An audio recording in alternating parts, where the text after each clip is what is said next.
confronted by the greatest crisis since the communist invasion that caused the Korean War, the United Nations Security Council, with Henry Cabot Lodge as president, sits in extraordinary session. A Sunday convocation that hears Guatemala's chief delegate allege that his country is the victim of international aggression. Though the facts show that the rebellion now disturbing Central America is one conducted by patriotic anti-red Guatemalans, which inspires Russia to air the worn-out charge that the U.S. created the trouble, although the Guatemalan, to Mr. Lodge's satisfaction, absolved the U.S. I'm very glad that the Guatemalan representative made it crystal clear that he makes no charge whatever against the United States government. The Kremlinite then hears this warning. Representative of the Soviet Union, stay out of this hemisphere, and don't try to start your plans and your conspiracies over here. Translation.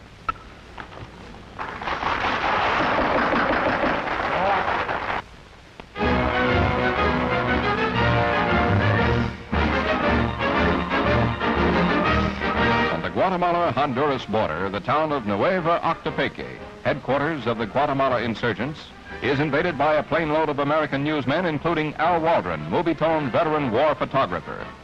Here to bring the world reliable newsreel reports from this latest global hotspot, his camera catches a press interview with secondary anti-communist liberation leaders, Captain Mendieta and Colonel Lopez, who, with maps, explain how they hope to capture the capital city.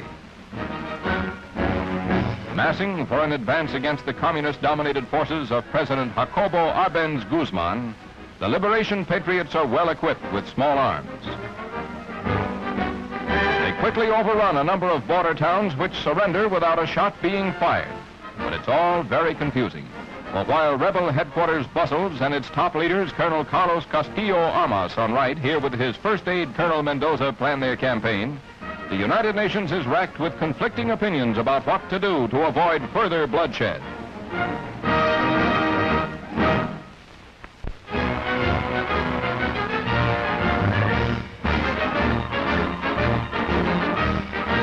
As events in Guatemala disclose an anti-communist army junta replacing the red-dominated government of President Jacobo Arbenz Guzman, students in Tegucigalpa, Honduras, stage a demonstration protesting the use of their country as a base by the Guatemalan rebels.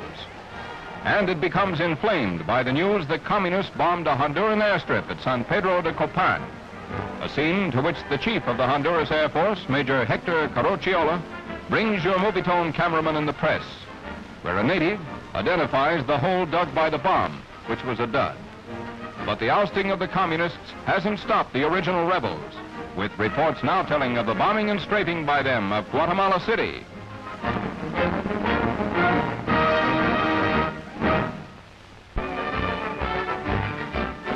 In Guatemala City, representatives of the new anti-communist government inspect $10 million worth of arms that were sold to the deposed red government of President Arbenz.